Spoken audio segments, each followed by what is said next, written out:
The wind in the Beartooth Mountains doesn't just whisper, it screams. It howls like a ghost with a belly full of glass, clawing at the pines until they bend and groan like old men in pain. Winter up here doesn't knock politely. It kicks the door off the hinges and makes itself at home. Colt Mercer knew the sound. He stood on the porch of his isolated cabin, a fortress of log and stone against a world that had forgotten him. One hand gripped the doorframe, knuckles white. The other shielded his eyes from the sleet that shot sideways, each frozen pellet a tiny needle against his skin. The clouds were a bruised, rolling tide of ash, so low they seemed to snag on the tallest trees. This wasn't a passing tantrum. This was a burial storm, the kind that erases wagon trails and takes names that won't be spoken again until the spring thaw reveals the bones. He heard a faint creak from the corral, a loose latch. He cursed under his breath, a puff of white vapor stolen by the wind. Should have fixed it yesterday. Regret was a bitter taste, familiar as the coffee he brewed too strong each morning. He pulled his coat tighter and plunged into the swirling chaos. The snow was already deep enough to fight him, crusty on top, soft underneath. Each step was a battle. The wind tore at his face, a raw, physical reminder of every mistake he'd ever made.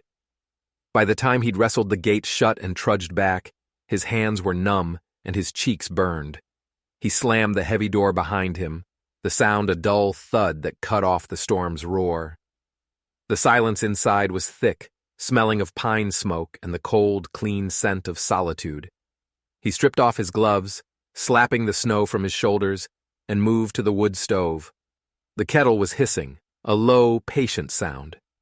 He poured the steaming water into a tin mug, adding a pinch of dried mint from a small jar. He sat at the worn wooden table. Beside a stack of unsent letters, a battered leather Bible lay open. The letters were all addressed to the same man, Reverend Josiah Bell, a man Colt hadn't seen in 3 years, but still wrote to every week.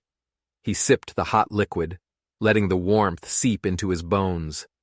But it couldn't touch the glacier lodged deep in his chest, a cold that had been there since the day he buried Sarah. His gaze drifted to the small wooden trunk under the window. Her things. He hadn't opened it. Couldn't.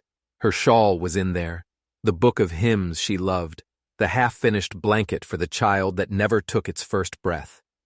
To touch them would be to admit she was truly gone. A violent gust of wind slammed into the cabin, rattling the shutters like a caged animal. And then he heard it. Through the howl of the wind, another sound, something that didn't belong, something human, a cry. He froze, mug halfway to his lips. His entire body went rigid. He was a predator listening for prey, a soldier listening for the enemy. He held his breath. There it was again, fainter this time, torn apart by the storm, but unmistakable. A woman's scream. The chair scraped against the floor as he shot to his feet. He didn't think. He reacted. Years of training took over. He grabbed his rifle from the wall mount, snatched the lantern, and jammed his arms back into his still damp coat. He ripped the door open and plunged back into the blizzard. The snow was a blinding wall of white, but he didn't care. He followed the sound, his boots sinking deep, the wind trying to push him back. The trees were skeletal giants looming in the swirling darkness, their branches reaching like twisted fingers. The war had taught him how to listen, how to separate the sound of the wind from the sound of a footstep, how to hear a single panicked breath in a chorus of chaos. He moved with a purpose that defied the storm, cresting a small rise, his lantern held high, and that's when he saw it. A wagon, shattered against a line of rocks. One wheel was still spinning, a slow, lazy circle of despair. The horse lay nearby, its leg bent at an angle that made Colt's stomach clench. Its breath came in shallow, steaming puffs. It was dying. "Hello?" he yelled, his voice swallowed by the wind. "Anyone there?" Silence. Only the wind and the soft, sad groans of the dying horse. Then a whisper, so faint he almost missed it. "Help! Please!" The voice came from the trees. He crunched forward, the lantern light cutting a shaky path through the snow. There, Huddled at the base of a massive pine, almost invisible, was a figure. A woman. She was clutching a bundle to her chest, a bundle wrapped in dark, wet wool. Her cloak was soaked. Her hair was matted to her face with ice. Her skin had the pale, waxy sheen of someone who was losing their fight with the cold. Death had already laid a hand on her. Colt knelt beside her. "Ma'am, can you walk?" She looked up at him, her eyes wide with a terror that went beyond the storm. She was disoriented, frantic. She shook her head. "My ankle," she rasped, her voice a dry crackle. "And my baby." He leaned closer, and for the first time, he saw what the bundle was. A child. It was tiny, and it was far, far too still. "We need to go, now," he said, his voice firm. "I'll take you both." "No," she cried, pulling away from him, her body tensing. "Don't touch me!" Her fear wasn't just of the cold. It was of him, of another person. It was a primal, gut-wrenching fear that made his own blood run cold. Colt didn't move. He held her gaze, letting the howling wind fill the silence between them. His voice, when he spoke, was low and steady, as solid as the mountain beneath them. "Ma'am, you and that baby have about 10 minutes left. After that, this storm makes the decision for you. You can let me help you, or I can walk away and say a prayer for your souls. It's your choice." She stared at him, her chest heaving. The blizzard roared around them, a countdown clock made of ice and fury. She hesitated for a lifetime. Then, with fingers that trembled so hard they looked like they might break, she loosened her grip on the bundle. A tiny face peeked out. The lips were blue. The eyelids fluttered once, a weak, desperate signal. "My son," she whispered, the words a ghost on the wind. "Please, save him." That was all he needed. He set his rifle down in the snow, shrugged off his own heavy coat, and wrapped it around the two of them. He scooped them up, mother and child, into his arms. They weighed almost nothing, less than the guilt he carried every single day. "Hold the lantern," he commanded. She obeyed, her hand shaking violently, but she held it up. The light bobbed and swayed as they moved, a single spark of hope in a world of darkness. He trudged back the way he came, each step an agony of effort. The woman was barely conscious now, her head lolling against his chest, but her grip on the child never, ever loosened. That one act told him everything he needed to know about her heart. By the time he kicked his cabin door open, his beard was a mask of ice, and his arms screamed in protest. He laid them gently on the rug near the hearth, his own breath ragged, his body steaming in the sudden, shocking warmth. The woman moaned, a low, pained sound, but didn't wake.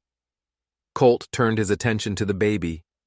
He peeled back the wet layers, his rough fingers surprisingly gentle. He pressed 2 fingers to the infant's tiny chest. A beat, faint, another, thready and weak, but it was there. "Come on, little one," he muttered to the still form. "You're not dying tonight. She didn't fight this hard for you to give up now." As if in answer, the baby gave a soft, rattling gasp, a sound of life. Colt wrapped him in dry, warm wool and set him in a small wooden crate near the fire, stoking the flames until they roared and spat, throwing dancing shadows on the walls. Then, and only then, did he sit back. He wiped the ice from his face and stared at the woman unconscious in his bed. Muddy, half frozen, and wrapped in more mystery than a midnight fog. She hadn't given him a name, hadn't told him where she came from or where she was going. But she was here now, and in that moment, Colt Mercer's entire world, the quiet, lonely, predictable world he had built for himself, had just been blown to pieces. The woman began to stir just as the first hint of gray dawn touched the frosted windows. Colt was already awake. He hadn't slept. His body had gone through the motions, lying on a pallet near the hearth, a rough blanket pulled to his chin, but his mind had refused to rest. He'd spent the night watching the fire, listening to the wind finally sigh itself into a weary quiet, and glancing at the bed more times than he could count. She moaned, a soft sound of returning pain. Her brow furrowed, and her hand moved instinctively, blindly, searching for the bundle she'd clutched so tightly. "He's safe," Colt said from his chair. His voice was rough, scarred by the cold and the weight of the night. "Warmed him up. He even took a few sips of goat's milk. He's tougher than he looks." The woman's eyes fluttered open. They were the color of a stormy sea, filled with confusion and exhaustion. She tried to sit up, her body protesting every movement. Her lips moved, but no sound came out. Her throat was too raw. Colt stood, moving toward her slowly, keeping his hands open and visible. He'd learned long ago how to approach a spooked animal. You don't show aggression. You don't make sudden moves. "You passed out on the way in," he said calmly. "Your ankle's sprained, badly. You'll need to stay off it. There's no one else here. Just me." She tensed at that. He saw the muscles in her shoulders bunch up under the worn flannel shirt he'd dressed her in. She tried to swing her legs over the side of the bed, a wince of pain flashing across her face as her foot touched the floor. "You're safe here," he said again, his voice dropping lower. "I don't mean you any harm. If I did, you'd have known it back there in the snow." She looked at him then. Really looked at him. Her eyes scanned his face, taking in the gray streaks in his beard, the hard lines etched around his eyes from too much sun and too much sorrow, the calloused strength in his hands. He met her gaze without flinching. Finally, she eased back against the pillows. She hadn't surrendered, but she had declared a temporary truce. Colt took the kettle from the stove, poured hot water into a cup with a pinch of chamomile, and set it on the small table beside her bed. "Tea. It's not strong, but it's warm." She reached for it with a trembling hand.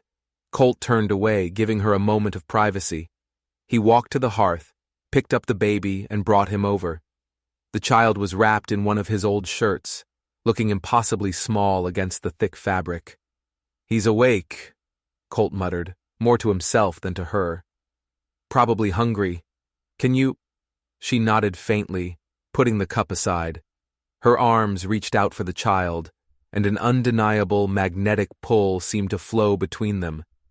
He carefully placed the baby into her arms. The second her fingers touched the boy, the tension in her body broke. A single silent sob escaped her lips as she pulled him close, burying her face in the soft wool he was wrapped in. It wasn't a cry of sadness. It was a cry of profound, desperate relief. Colt turned away again, pretending to stoke the fire. He heard her shaky breaths, her whispered words of comfort to the child. When she finally spoke to him, her voice was a raw whisper. "Where am I?"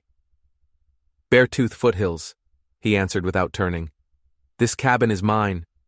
The nearest town is a place called Hollow Creek, about 15 miles south. Closest neighbor is 10 miles in the other direction. You're a long way from anywhere." A long silence stretched between them, filled only by the crackle of the fire. Then she asked, "What is your name?" He turned slowly. "Colt Mercer." She seemed to roll the name around in her mind, testing its weight. She gave a short, sharp nod. Her eyes fell back to the child, who had begun to nurse, his tiny hands kneading at her chest. After a moment, Colt asked the question that had been hanging in the air. "And yours?" She hesitated. He saw a flicker of something cross her face. It was fast, almost imperceptible, but he saw it. Fear, calculation, and then a carefully chosen lie. "Grace," she said. "Grace Sullivan." Colt gave a slight nod, a knot of suspicion tightening in his gut. He didn't believe her, not for a second. "Storm catch you by surprise?" he asked, keeping his tone casual. "Yes," she said quickly, too quickly. "The wagon overturned. The driver, he just ran. I don't know what happened to him." He could see the holes in her story. He could drive a freight wagon through them. But he didn't push. Not yet. Let the lies settle. Let her think she was safe in them. "You're lucky," he said instead. "Another hour out there, and neither of you would have made it." Her arms tightened around the baby at the mention of him. What's his name? Colt asked. Nathaniel, she said, her voice a little stronger now. We call him Nate. Colt nodded again and moved to the stove. He started making breakfast: salted pork, cornmeal mush, strong coffee. The familiar motions were a comfort. The sounds filled the cabin, the sizzle of meat in the pan, the pop of wood in the fire. Grace remained quiet, her entire world focused on the small child in her arms. When Colt set a plate on the table for her, Nate had fallen asleep again. She carefully placed him back in the wood crate cradle near the hearth, then limped across the room, her injured ankle making her move with pained, deliberate steps. Let me see that, Colt said as she sat down. She hesitated, then pulled up the leg of the borrowed pants to reveal a swollen, horribly discolored joint. He crouched beside her, his fingers probing the area with a practiced touch. It's a bad sprain, he muttered. You tore something. I'll wrap it, but you have to stay off it for a few days. At least. She said nothing, but he felt the tension in her body ease just a little at his calm, professional tone.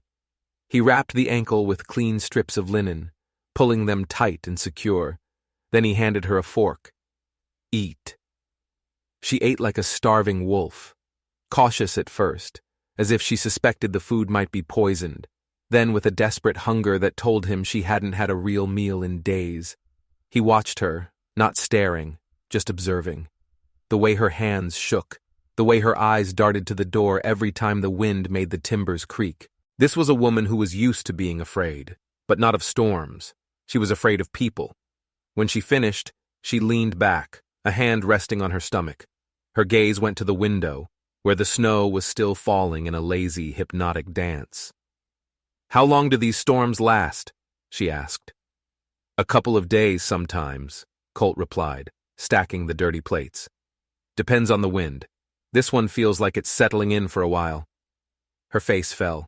So, we'll have to leave soon. Colt didn't answer right away. He walked to the woodpile and tossed another log on the fire, the flames leaping up to greet it. You'll need rest before you go anywhere, he said, his back to her. And food, and a pair of boots that aren't falling apart at the seams. A beat of silence. Then she asked the question he'd been waiting for. Why did you help us? He didn't turn around. He just stared into the fire, at the memories that danced in the flames. 3 winters ago, he said, his voice quiet and flat. My wife died in a storm just like this one. She was pregnant with our first child. Her horse slipped on the ice on the way back from town. By the time I found them, it was too late. He finally turned to look at her, his eyes holding a cold, distant sorrow. There was no one out there to help her, he said. If I can stop that from happening to someone else just once, maybe it'll mean something. Grace said nothing. Her eyes darted from his face to the baby sleeping peacefully by the fire.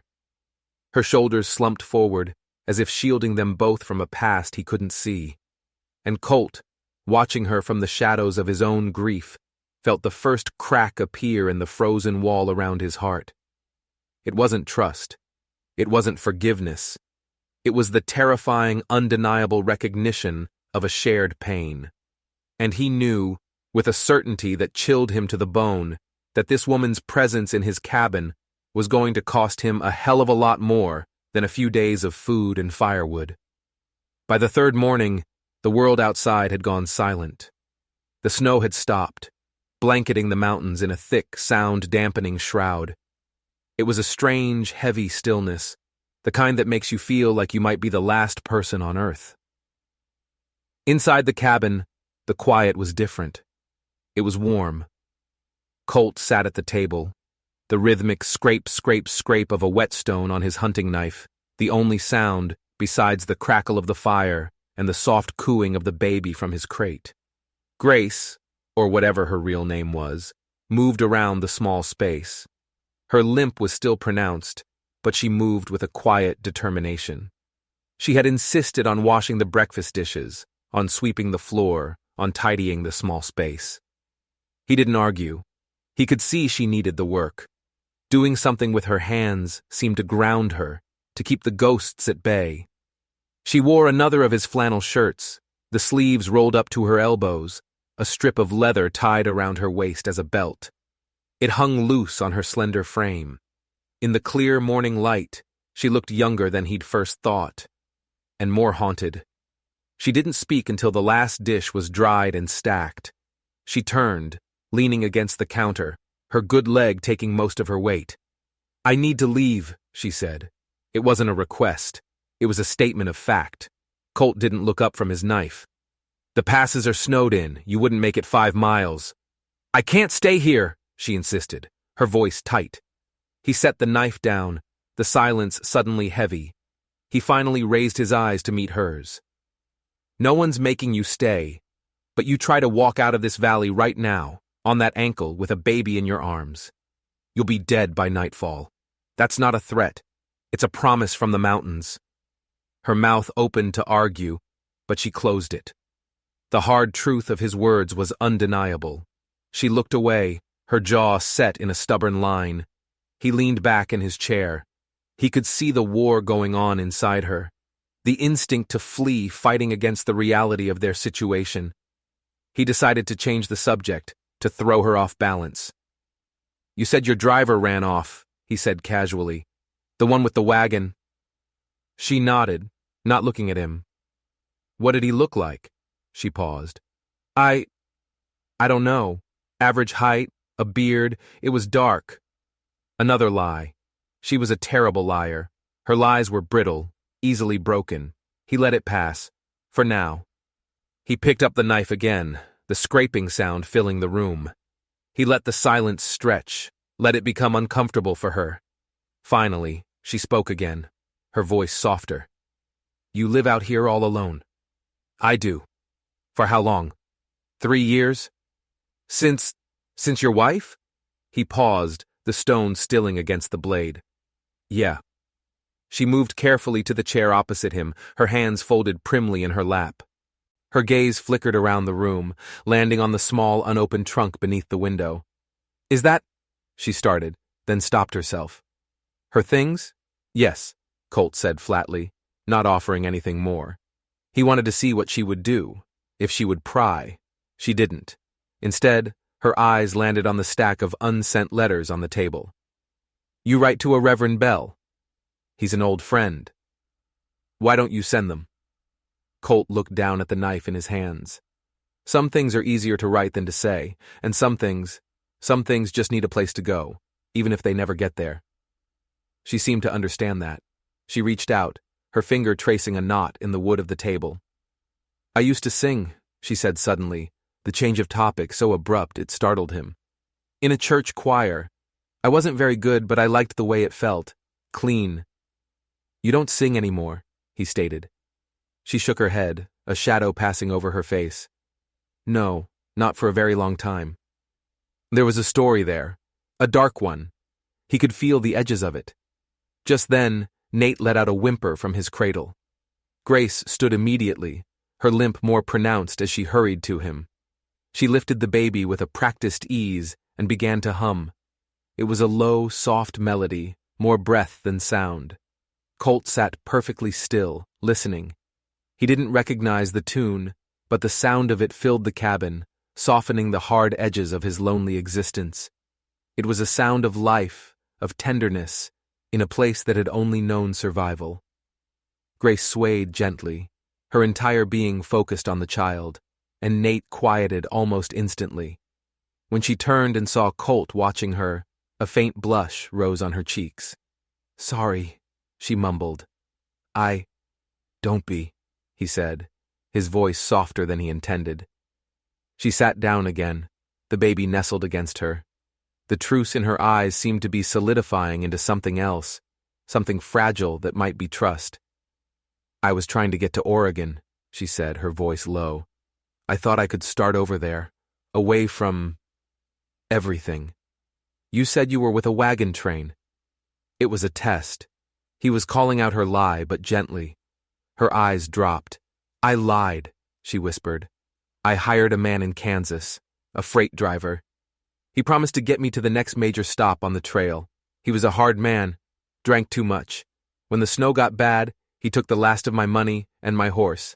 Left me with the broken-down wagon. Colt nodded slowly.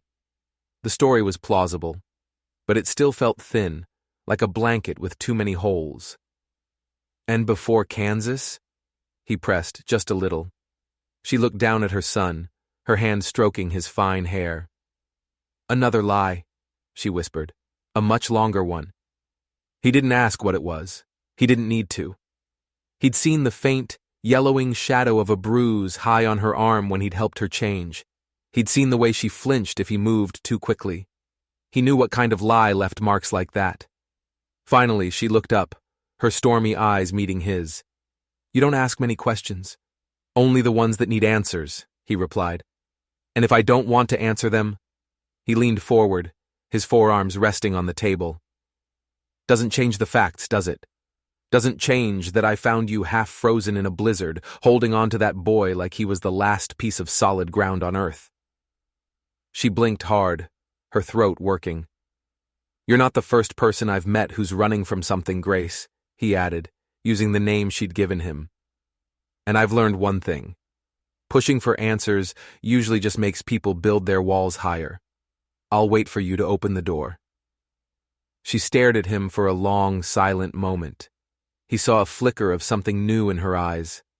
Not trust, not yet, but a sliver of hope. The snow is deep, he said, standing up and moving towards the window. The passes will be blocked for at least a week, maybe more. You're not going anywhere. He looked out at the vast, white wilderness. But for what it's worth, whatever you're running from, it can't get through that snow either. He turned back to her. For the next week, this cabin is the safest place in the world. What you do after that is up to you. As he spoke, he noticed something. Tucked into the blankets of Nate's cradle, almost hidden, was a small object, a silver rattle. It was tarnished and simple, but the craftsmanship was exquisite. It wasn't the kind of thing a poor woman fleeing with the last of her coin would own. It was the kind of thing that belonged to a family with money and with secrets.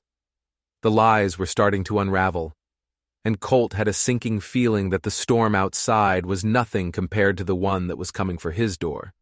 The days that followed fell into a strange, unspoken rhythm, a fragile domesticity built on a foundation of secrets and lies. Colt would tend to the chores, chopping wood, checking his trap lines, feeding the livestock, while Grace cared for Nate and managed the cabin. She was a quick learner, and her hands, though slender, were capable. She never spoke of her past, and he never asked. They existed in a state of careful politeness, two strangers tethered together by a blizzard and a baby. But the silence in the cabin was changing. It was no longer the empty, echoing silence of loneliness. It was a silence filled with unspoken questions, with the heavy weight of things left unsaid. On the fifth morning, Colt was cleaning his rifle at the table when Grace spoke. You said your wife. She died on the trail from town. Colt's hand stilled. That's right. Were you angry with her? The question was so unexpected, so direct, it caught him off guard. Angry? Why would I be angry? For leaving, Grace said quietly. For taking that risk. For not being more careful. Colt put down the cleaning rod and looked at her. She wasn't looking at him. She was staring at her own hands, twisting a loose thread on her sleeve. He realized she wasn't asking about Sarah. She was asking for herself. At first, he admitted, his voice low, I was angry at everyone. Her, God, the horse, myself mostly. I should have gone with her. I told her the weather was turning. He paused, the memory still a raw wound. But the anger burns out. All you're left with is the quiet, and the what-ifs. The what-ifs are the worst part. Yes, she whispered, they are. Later that day, a break in the clouds brought a weak, watery sunlight. Grace, bundled in his oversized coat, took Nate outside for the first time. She didn't go far, just stood on the porch, her face turned up to the sky, her eyes closed. Colt watched her from the window. He saw the way she breathed in the cold, clean air, as if it were the first free breath she'd taken in years. He saw the way she held Nate, not just protectively, but with a kind of fierce desperation, as if he were her anchor in a world determined to sweep her away. His suspicion about her was a constant low hum in the back of his mind. The silver rattle, her lies, the fear in her eyes that had nothing to do with the cold. But watching her now, he felt something else. A grudging respect. Whatever she was running from, she was a survivor. She was a fighter. Just as she was about to go back inside, he saw it. A glint of metal around her neck, tucked beneath the collar of the shirt. She adjusted her cloak, and for a split second, a delicate gold locket swung free. It was small, intricately engraved, and it looked expensive. Another piece of the puzzle that didn't fit. That evening, the tension in the cabin was thicker than ever. He could feel her watching him, feel her weighing her options. She knew she couldn't stay forever. The thaw was coming. While she was tending to Nate on the far side of the room, Colt acted on an impulse he didn't fully understand. He walked to the small trunk under the window. Sarah's trunk. He hadn't touched it in 3 years. His hand hesitated over the latch. It felt like a betrayal. But he needed to know. He needed to compare. He lifted the heavy lid. The scent of dried lavender and old memories washed over him. He reached in, his fingers brushing against the soft wool of her winter shawl. He pushed it aside and pulled out a small, velvet-lined box. Inside was the simple silver locket he had given Sarah on their first anniversary. It was plain, heartfelt, and worth very little money. He held it in the palm of his hand, then glanced across the room at Grace. Her back was to him. The lie she was living was so profound, so complete, that she had to hide every piece of her former life. But she couldn't part with the locket, or the rattle. They were ties to a world she claimed to have left behind, a world of wealth and privilege. The question was, why would a woman with money and fine things end up half dead in a blizzard telling cheap lies to a stranger? People didn't run from money. They ran from people. Powerful people. He closed the trunk, the soft click of the latch echoing in the quiet room. Grace turned, startled by the sound. She saw him standing over the trunk, and her eyes widened in understanding. She knew what he had been doing. "I should go," she said, her voice barely a whisper. "The snow is melting. I can walk to town." "No, you can't," he said, his voice flat. He walked back to the table and sat down, his gaze never leaving her face. "Not yet." "You can't keep me here," she said, a note of her old panic returning. "I'm not," he said, "but I'm not sending you out there to die either. We need to talk. No more lies, Grace, or whatever your name is. Tell me who you're running from." She stared at him, her face pale. He could see the frantic calculations in her eyes.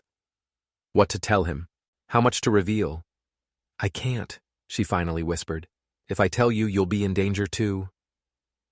"Lady," Colt said with a humorless smile, "I live alone on a mountain in the middle of nowhere, with ghosts for company. I've been in danger my whole life. Now you can either trust me with the truth, or you can take your chances with the wolves. Your choice." Before she could answer, a new sound cut through the stillness.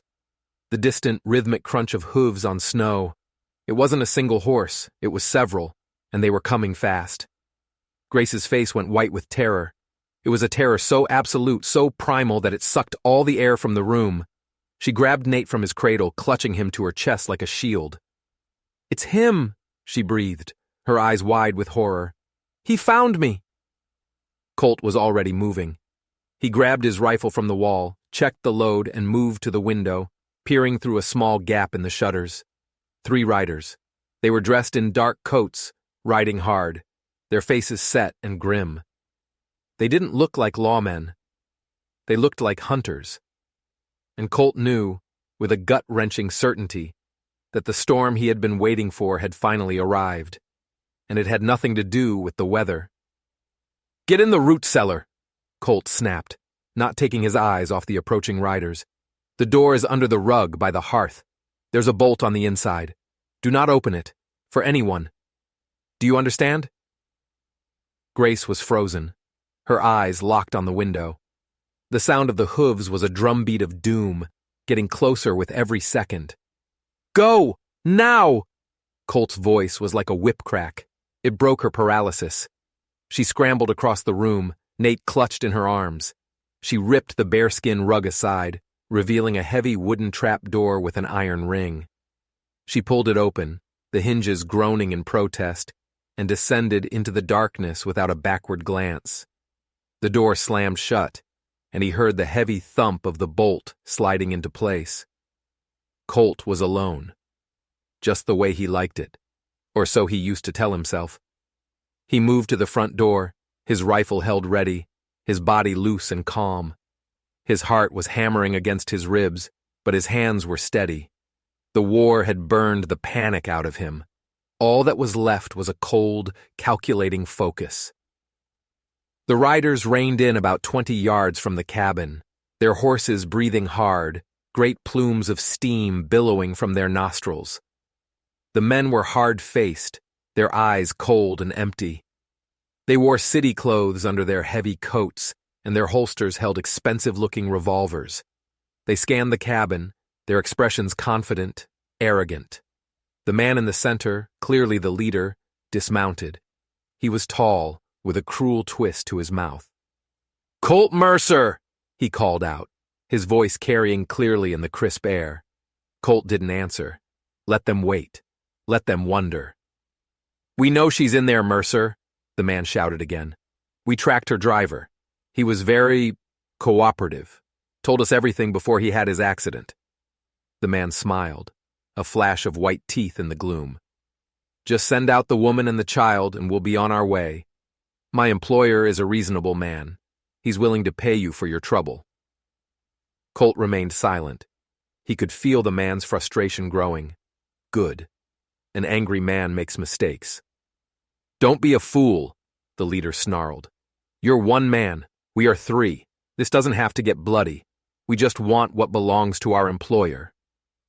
Finally, Colt spoke, his voice low and dangerous, barely more than a murmur, but it carried. "The only thing that belongs to you here is a shallow grave. If you take one more step—" The man's smile vanished. He exchanged a look with his companions. He had expected a simple farmer, a backwoods hermit. He hadn't expected this. He hadn't expected the quiet, deadly confidence radiating from the cabin. "Who the hell are you?" the man asked, a note of uncertainty in his voice. "I'm the man who's telling you to get back on your horses and ride away," Colt said. "This is your only warning." For a long moment, nobody moved. The world seemed to hold its breath. It was a standoff, a test of wills. Colt knew they were weighing their options, the money they were promised versus the risk of facing the man in the cabin. Then, the leader made his decision. His hand moved, a blur of motion towards his holster, but Colt was faster. He had been waiting for it. The rifle was already at his shoulder. He didn't aim for the man. He aimed for the ground just in front of his feet. The shot was deafening in the silence. It kicked up a spray of snow and dirt, the bullet whining as it ricocheted off a frozen rock.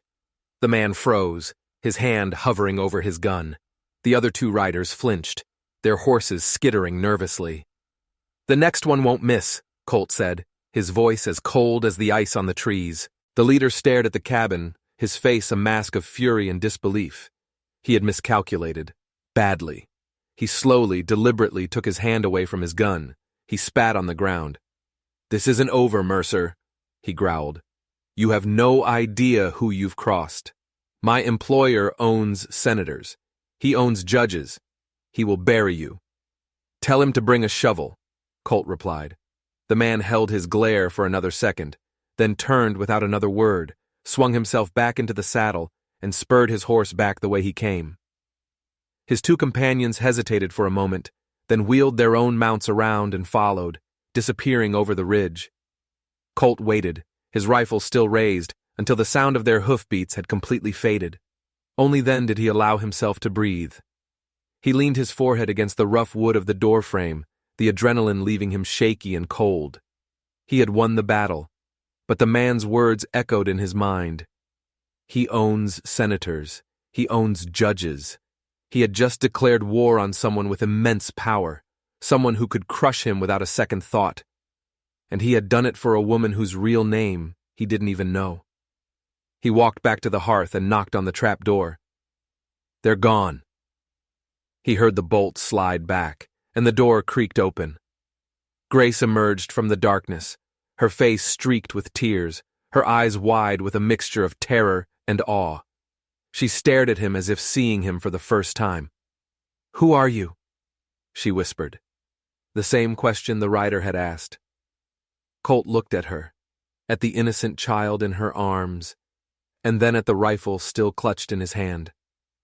The lie he had been living for 3 years, the lie of the simple, grieving homesteader, had just been shattered. "I'm the wrong man to pick a fight with," he said. And he knew, as he said it, that his past, the violent, bloody past he had tried to bury on this mountain, was about to come roaring back to life. Before she could press him, his eyes fell on something that had been knocked to the floor in her haste to get to the cellar. It was the gold locket. It had snapped open in the fall. Inside, there were 2 miniature portraits. One was of Grace, looking younger, happier. The other was of a handsome, smiling man with cold, cruel eyes. But it wasn't the man's face that made Colt's blood freeze. It was the inscription engraved on the inside of the lid. A single name: Prescott. The name of the senator his old friend, Reverend Bell, had warned him about in a coded letter months ago. A corrupt, dangerous man who was running for higher office. A man who buried his mistakes. And suddenly, all the pieces clicked into place. The lies, the fear, the men with guns. Grace wasn't just a woman on the run. She was Senator Thaddeus Prescott's wife, and the powerful man the writer had spoken of, the man who owned judges and could bury him, was one of the most influential figures in the country. He had just threatened the hired guns of a United States senator. He looked at Grace, and for the first time, he felt a flicker of real fear. This wasn't a fight he could win with a rifle. This was a war he was destined to lose. The air in the cabin was thick with the truth. It was a suffocating, heavy presence that pressed down on them both. Grace, or Evelyn, as he now suspected was her real name, sank into a chair, her body trembling. The locket lay on the table between them, a small, golden confession. "His name is Thaddeus Prescott," she said, her voice a dead monotone. "Senator from Maryland, my husband." Colt said nothing. He simply stood by the fire, reloading his rifle with slow, deliberate movements. The simple actions calmed him, centered him. "Those men," she trailed off, her eyes haunted, "they work for him. They're not lawmen. They're fixers. They clean up his messes." "And you're a mess," Colt stated. It wasn't a question. She flinched but nodded. "The biggest one he's ever had." She took a ragged breath, and the story, the real story, finally came pouring out. It was a tale as old as time, a story of a young, naive girl from a good family, swept off her feet by a charming, powerful man. A man who revealed his true, monstrous nature only after the wedding vows were spoken and the doors were locked. It was a story of bruises hidden by silk dresses, of a public life of glittering parties, and a private life of terror, of a man whose charm was a mask for a chilling, calculated cruelty. "The first time he hit me," she said, her voice cracking, "it was because I disagreed with him at a dinner party, in front of his friends. He waited until they left. Then he smiled at me, and he told me that he loved me too much to let me embarrass myself like that again. And then he broke my arm." Colt's hands tightened on his rifle. He had seen the face of evil many times in the war. He was seeing it again now, in the ghost of this woman's words. "When I found out I was pregnant with Nate," she continued, "I was so stupid. I thought a child would change him, soften him, but it only made him worse. Nate wasn't a son to him. He was leverage, another thing he could control, another thing he could use to hurt me." She looked up at Colt, her eyes pleading. "I had to run. I waited for a night when he was passed out drunk. I took the baby, and what little cash I could find, and I just ran. I paid that driver in Kansas everything I had to get me west, to disappear. But Thaddeus, his reach is everywhere. She finally broke down, her face crumbling into her hands, her sobs shaking her entire body. "He'll never stop," she cried.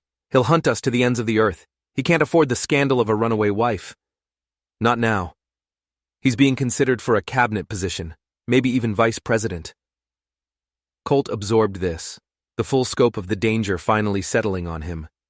This was bigger than he could have ever imagined. He was harboring the fugitive wife of one of the most powerful men in America. Those men weren't coming back with more guns. They were coming back with the law, with warrants and judges in their pocket, and a story that would paint Grace as an unstable, hysterical woman who had kidnapped her own child. They would destroy her, and they would destroy him for helping her. He walked to the table and picked up the locket. He looked at the smiling, handsome face of Senator Prescott, and then he looked at the stack of unsent letters addressed to Reverend Bell. He had a choice to make. He could tell her to leave, to take her trouble and her baby and walk out of his life forever.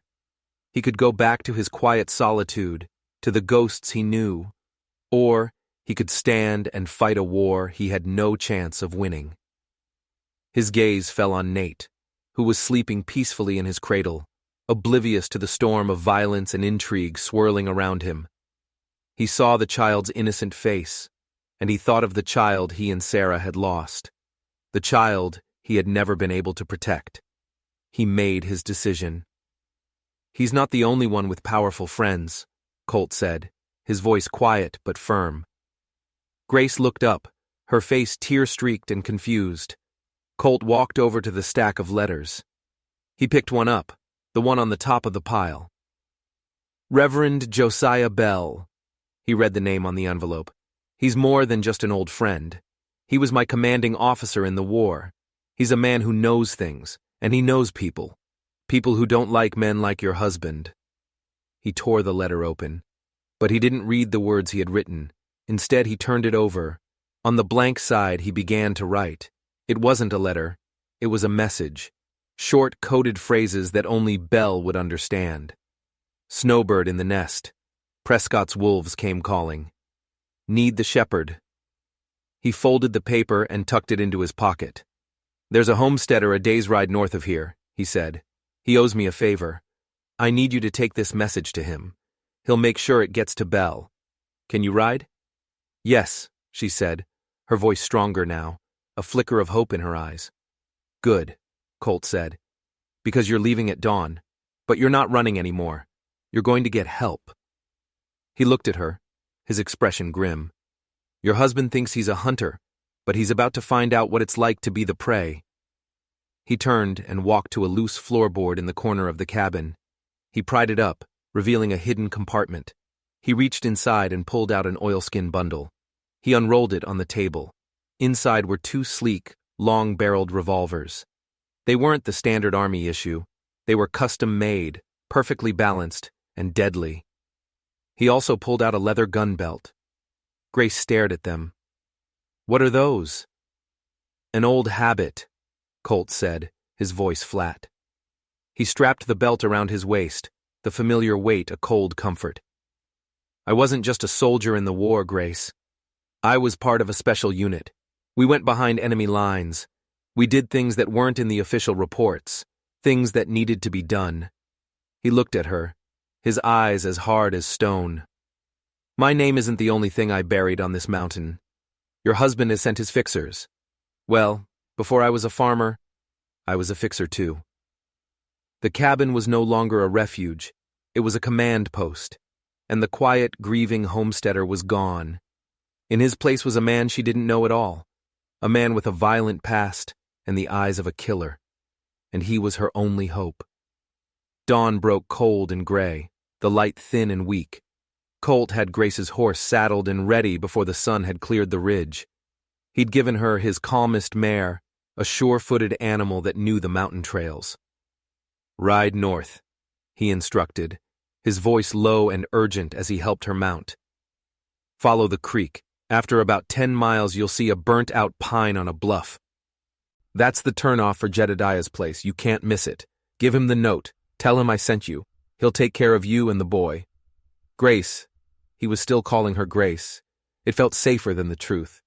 Looked down at him, her face pale with fear and resolve.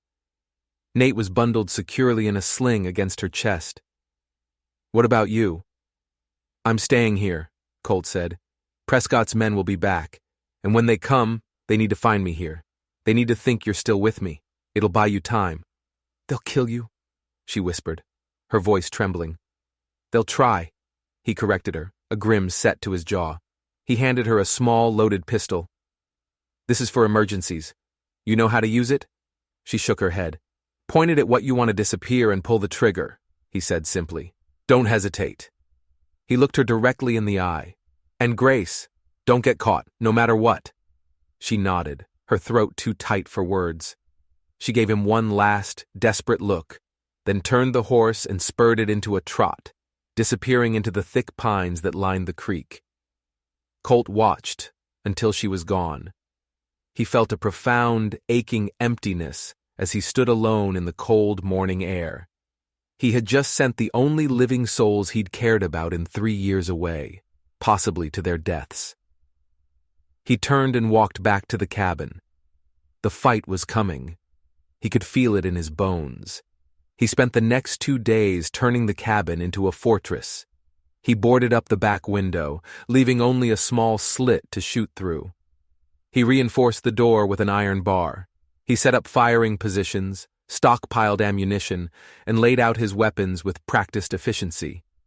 The cabin, once a haven of quiet grief, now hummed with the deadly promise of violence. He did it all with a cold, detached focus. But at night, the silence was his enemy. The ghosts came back. Not just Sarah, but the men he had killed in the war. The faces he saw in his nightmares. He had thought he'd left that life behind him. But the past, he was learning, never really dies. It just lies dormant, waiting for a reason to wake up. On the 3rd day they came. He heard the horses first, a lot of them this time. He moved to his position at the front window, peering through the slit. It wasn't just the 3 fixers. There were 5 of them now, and they had a man with them. A man wearing a badge, a local sheriff, bought and paid for. Colt's heart sank. This was Prescott's power. He didn't just send thugs. He sent the law itself. Colt Mercer! The sheriff's voice boomed across the clearing. He held up a piece of paper. I have a warrant for your arrest, and a warrant for the return of Evelyn Prescott and her child. Come out with your hands up. Colt didn't move. He knew the warrant was a sham, but to the rest of the world it was legal. If he fired on a lawman, he was an outlaw, a murderer. There would be no escape. You're harboring a fugitive, Mercer, the sheriff yelled, and aiding in the kidnapping of a child. Don't make this harder on yourself. Colt's mind raced. He was trapped, outgunned and outmaneuvered. Grace wasn't back yet. He didn't know if his message had even reached Belle. He was completely, utterly alone. Then he saw something that made his blood run cold. The lead fixer, the one with the cruel mouth, was holding a torch. He was moving towards the barn. You have 1 minute to come out, Mercer, the sheriff shouted, or we burn you out. Colt's eyes darted from the men to the barn. His horses were in there. His milk cow, all he had left of his old life. They were going to destroy it all. They were going to wipe him off the face of the earth. He gripped his rifle, his knuckles white. This was it, the end of the line. He could surrender and be hanged, or he could fight and be shot. Either way, he was a dead man. He thought of Grace, of her terrified eyes. He thought of Nate, the small, innocent child caught in the crossfire. He had promised to protect them. He had failed. The fixer reached the barn. He held the torch to the dry wood of the wall. A small lick of flame appeared, then another. The fire caught, greedily climbing the side of the barn. A desperate, primal rage rose in Colt's chest. A rage he hadn't felt in years. It was the rage of a cornered animal. No, he whispered, not like this. He raised his rifle. He put the sheriff in his sights. It was an impossible choice: kill a lawman and be damned forever, or watch everything he had burned to the ground. His finger tightened on the trigger, and then he heard it. A single, clear, piercing sound from the ridge behind him. A whistle. A signal he hadn't heard in over a decade. A signal only one man in the world would know. The shepherd is here. Colt whipped his head around, his heart pounding. Standing on the high ridge overlooking the cabin was a lone figure on a black horse. He was a silhouette against the gray sky, a specter of judgment. He wore the long black coat and wide-brimmed hat of a preacher. Reverend Josiah Bell had answered the call. But he wasn't alone. From the trees on either side of the clearing, more figures emerged. They were silent, moving with the deadly grace of ghosts. There were a dozen of them, maybe more. Mountain men, trappers, hard-looking men with long rifles and harder eyes, men who answered to Bell and only to Bell. The sheriff and his posse froze, their attention ripped from the cabin. They stared at the silent, armed men who now surrounded them. The hunters had become the hunted. Bell urged his horse forward, descending the ridge at a slow, deliberate pace. He looked like an avenging angel, his face grim, his eyes burning with a cold fire. He stopped his horse between the posse and the cabin. "Sheriff Brody," Bell's voice was calm, but it held the authority of a general. "I believe you and your men are trespassing." The sheriff, flustered and scared, held up his warrant. "I have a warrant, Reverend. I'm here on official business." "I have seen your warrant," Bell said, his voice dripping with contempt. "It's a piece of paper bought with dirty money. It has no authority here. These mountains have their own laws, and you are breaking them." He gestured to the burning barn. "You are cowards and bullies, and you are no longer welcome here." He turned his gaze to the posse. "As for you men," he said, his voice ringing through the clearing, "you've thrown your lot in with a corrupt man. I'm giving you one chance. Lay down your guns and ride away, or face the judgment of this mountain." The fixers exchanged panicked glances. They were hired guns, not soldiers. They were paid to intimidate farmers, not to fight a war against a small army of hardened mountain men. One by one, they dropped their guns in the snow. Sheriff Brody stared in disbelief, his face pale. "You can't do this, Bell. I'll have you arrested. You'll do nothing," Bell interrupted, his voice like cracking ice. "Because your career as a lawman is over. You chose the wrong side." He turned to one of his men. "Caleb, escort Mr. Brody and his friends out of my valley. Make sure they don't get lost." The man named Caleb, a giant with a scarred face and a massive rifle, grinned. "With pleasure, Reverend." As his men disarmed the posse and marched them away, Bell dismounted and walked towards the cabin.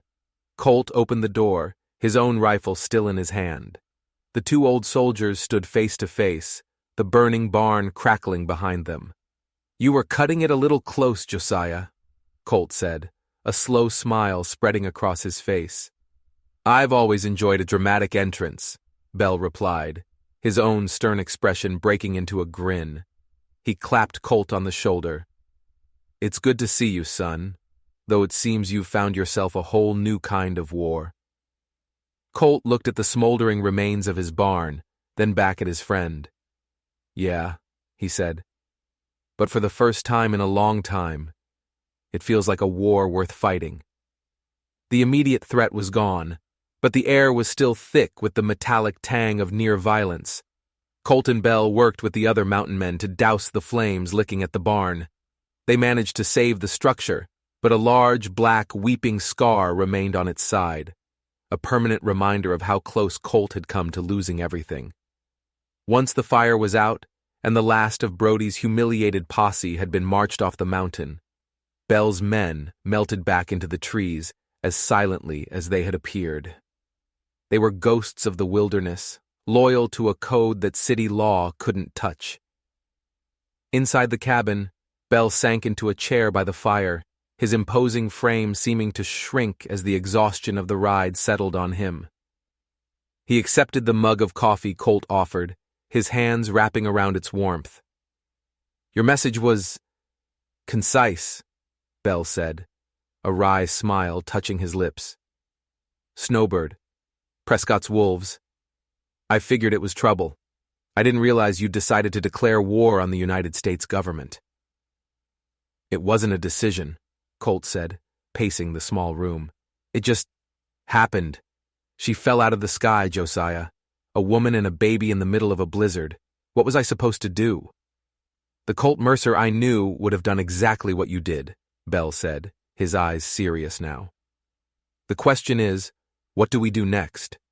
Prescott won't take this lying down. He sent a crooked sheriff this time. Next time he'll send the marshals, or the army. The man has no bottom.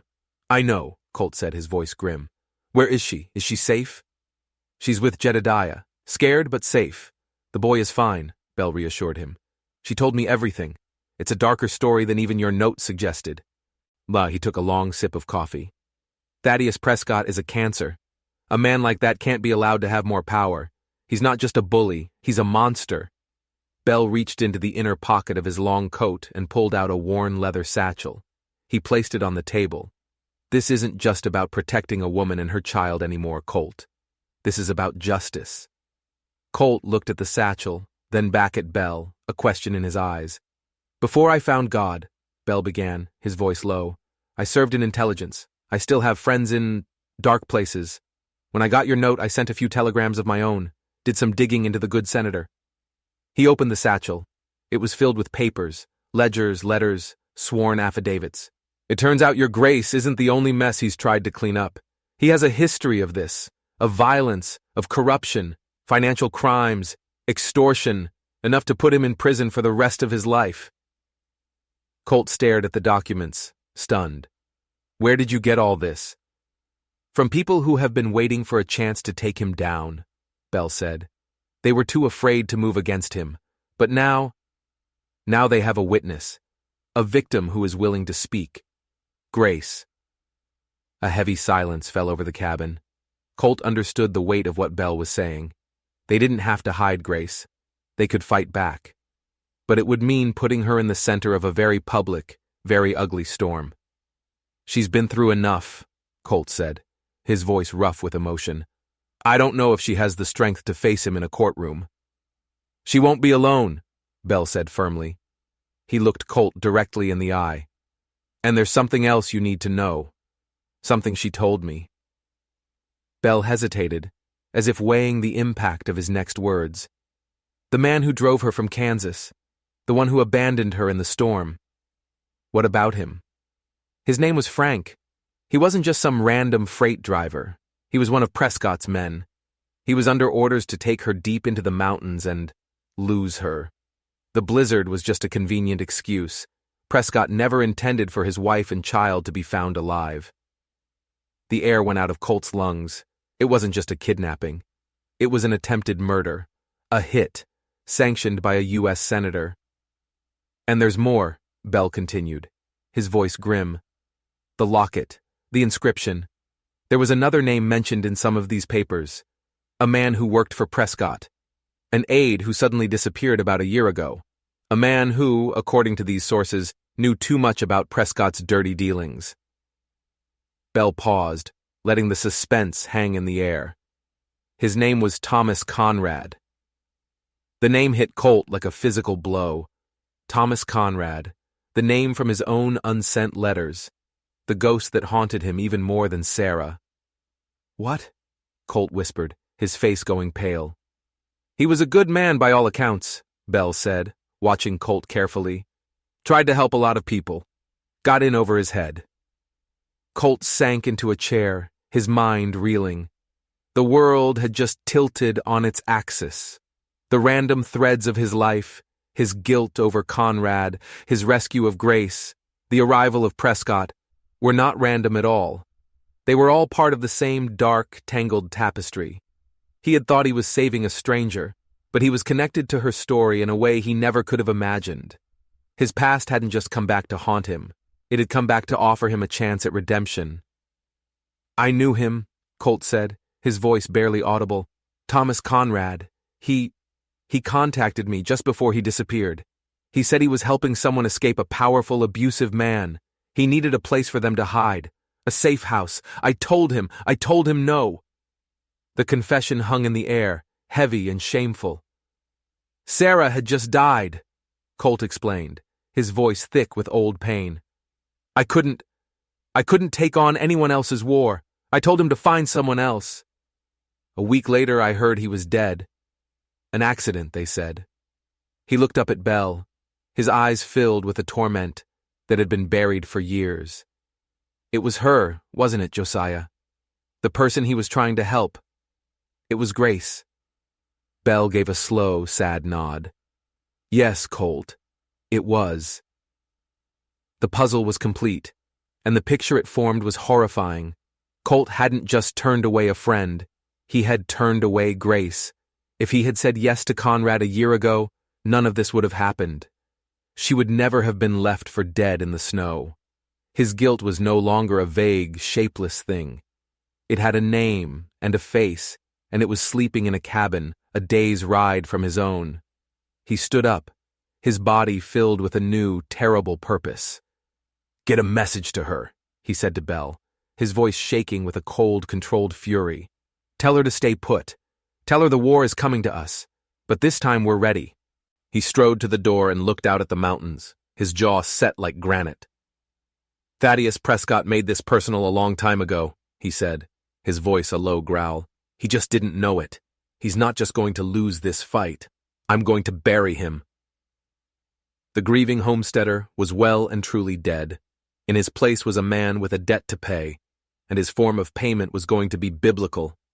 The next week was a blur of tense preparation. Belle stayed at the cabin, the two old soldiers falling back into the easy rhythm of command.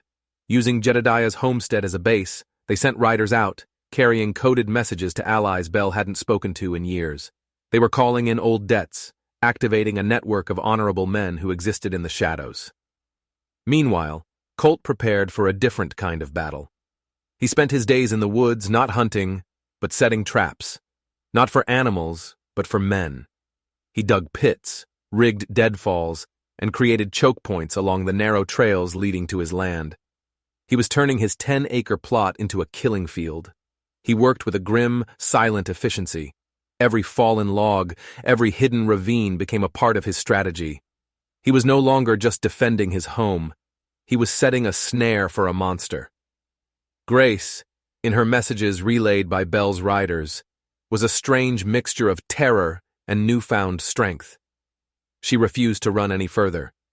She knew the final battle had to be fought here, in these mountains that had almost claimed her, but had instead given her a second chance. She was afraid, but the woman who had trembled at every shadow was gone. In her place was a mother who would see the world burn to protect her child. She also confirmed Colt's terrible suspicion.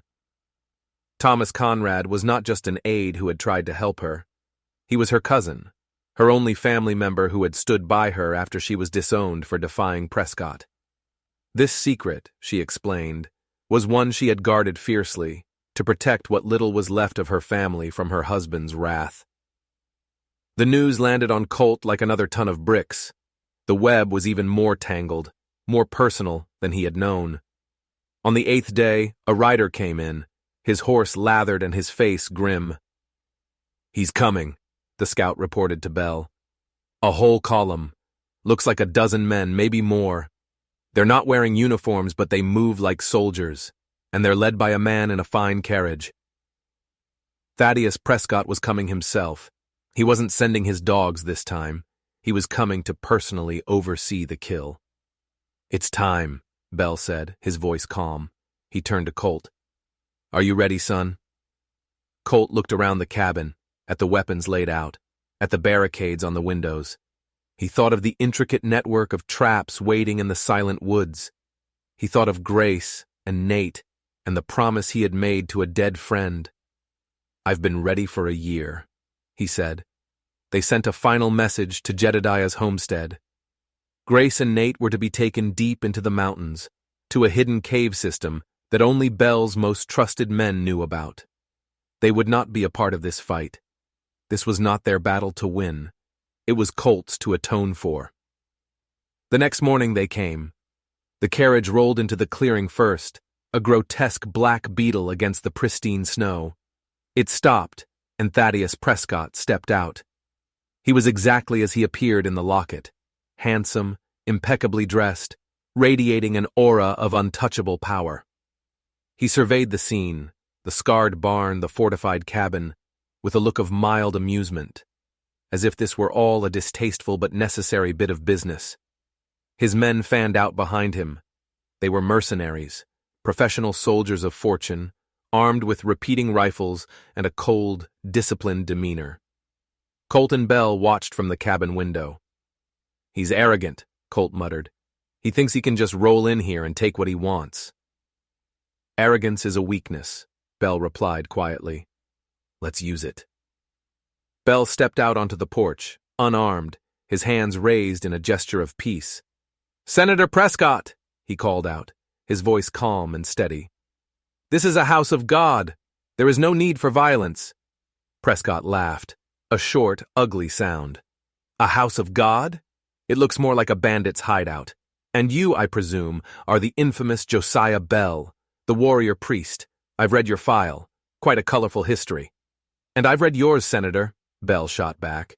"It's considerably less holy." "Where is my wife?" Prescott demanded, his voice turning to steel. "And my son? Send them out, and I might be inclined to let you and this backwoods killer of yours live." "I'm afraid that's not possible," Bell said. "Evelyn is no longer your wife in the eyes of God, and she has placed herself and her child under my protection." "Your protection?" Prescott sneered. "You are a washed-up old soldier playing preacher in the woods. I am a United States Senator. Who do you think the law will side with?" "The law?" A new voice cut through the air. Colt stepped out onto the porch to stand beside Bell. He held a rifle in one hand and a thick sheaf of papers in the other. "Let's talk about the law, Senator." Prescott's eyes narrowed, fixing on Colt. "So this is the farmer who thinks he's a hero?" "No," Colt said, his voice ringing with a cold clarity. "I'm just a man who keeps his promises." He held up the papers from Bell's satchel. "These are sworn affidavits, Senator, from your business partners, from your former staff. They paint a very interesting picture. Bribery, extortion, fraud, and that's just the financial section." Prescott's smug expression flickered. For the first time, a hint of unease touched his face. "And then there's the matter of Thomas Conrad," Colt continued, pressing his advantage. "Your wife's cousin, a good man who you had murdered because he knew too much." "Lies!" Prescott roared, his composure finally cracking. "Slander from a delusional woman and her hillbilly accomplices." "Are they?" Colt asked quietly. "Because these documents have already been sent to a certain newspaper editor in Washington, a man who owes Reverend Bell a favor. They're set to be published tomorrow morning. By noon, the entire country will know who you really are. Your career will be over. You'll spend the rest of your life in a prison cell." He let the words hang in the air, a death sentence delivered on a quiet mountain morning. Prescott stared at him, his face a mask of disbelief and pure, undiluted hatred. He had been so close to absolute power. And now this nobody, this ghost from the wilderness was threatening to burn it all to the ground. "You think you've won?" Prescott hissed, his voice trembling with rage. "You think pieces of paper can stop me? I'll kill you all. I'll burn this mountain to the ground. There will be no witnesses. No one will ever find your bodies." He turned to his men. "Kill them!" he screamed, his voice shrill and unhinged. "Kill them all!" The mercenaries raised their rifles, and that's when the forest exploded. From every direction, from behind trees and rocks and hidden hollows, Bell's men opened fire. It wasn't a battle, it was an ambush. A perfectly executed symphony of destruction. Prescott's mercenaries, caught completely in the open, were cut down in seconds. They were professional soldiers, but they were fighting on an enemy's turf, against an enemy they couldn't see. Prescott himself stood frozen in the middle of the carnage, his expensive coat splattered with the blood of his men, his face a mask of horror. He looked around wildly, like a cornered rat. He saw Colt, standing on the porch, his rifle aimed directly at his heart.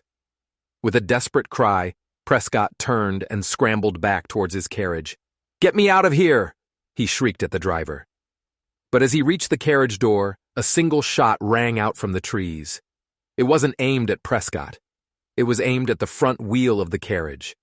The heavy wooden spokes shattered, and the carriage lurched, collapsing on its side like a wounded animal.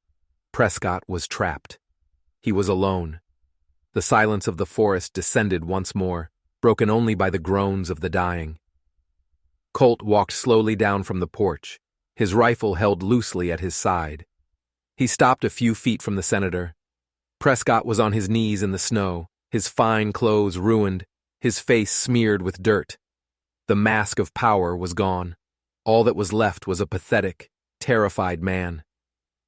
"It's over, Prescott," Colt said, his voice devoid of emotion. Prescott looked up at him, his eyes wild with fear. "Please," he whimpered, "don't kill me. I'll give you anything. Money, power, just let me go." Colt looked down at the sniveling wreck of a man who had caused so much pain, so much suffering. He thought of Sarah. He thought of Thomas Conrad. He thought of Grace. It would be so easy to pull the trigger, to end it right here, to deliver the justice this man so richly deserved. But as he looked into Prescott's terrified eyes, he saw something else. He saw that killing him would be an act of mercy. The ultimate punishment for a man like Prescott wasn't death. It was humiliation. It was the loss of everything he held dear. "Killing you would be too easy," Colt said, his voice cold. "You don't deserve an honorable death. You deserve to live. You deserve to stand in a courtroom and have the whole world see you for the coward you are.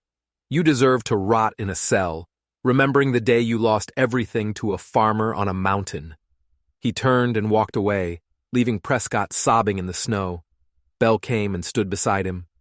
"It is done," the old preacher said quietly. "No," Colt replied, his gaze distant. "It's just beginning." A few days later, a group of U.S. Marshals, the real kind, arrived at the cabin. They had been sent by Belle's contacts in Washington. They took a broken, incoherent Thaddeus Prescott into custody. They took the evidence. They took the statements. The wheels of true justice had begun to turn. When Grace finally returned to the cabin, the snow was beginning to melt, and the first green shoots of spring were pushing through the soil. She walked into the clearing and saw Colt standing on the porch waiting for her. She ran to him, and for the first time he opened his arms and held her. They stood there for a long time, two survivors in the quiet afternoon sun, surrounded by the ghosts of a battle that had saved them both. "I read your letters," she whispered into his chest. "The ones to Reverend Bell. I know about Thomas. I know you tried to save me even then." Colt held her tighter. The guilt he had carried for so long was finally beginning to lift. "I failed him," he said, his voice thick. "I failed you." "No," she said, pulling back to look him in the eyes, her own filled with tears. "You didn't fail. You were just late." She smiled, a real brilliant smile that reached her eyes. "But your timing ended up being perfect." And as he looked at her, at the brave, beautiful woman who had walked out of a storm and into his heart, Colt knew that his own long, cold winter was finally over. The thaw had come at last. He wasn't just a man with a past anymore. He was a man with a future. They weren't just survivors. They were builders. And on that quiet mountain, they began to build a new life, not on a foundation of grief and secrets, but on the hard-won ground of courage, redemption, and love. The story of the warrior priest and the quiet farmer who took down a corrupt senator became a legend in those mountains. But for Colt and Grace, it was just the beginning. They had faced the worst of men and had chosen to answer with the best of themselves. And in a world full of storms, sometimes that's the only kind of victory that truly matters. If you believe that everyone deserves a second chance and that courage is standing up for those who can't stand for themselves, then don't forget to like this video and subscribe for more stories of justice from the shadows.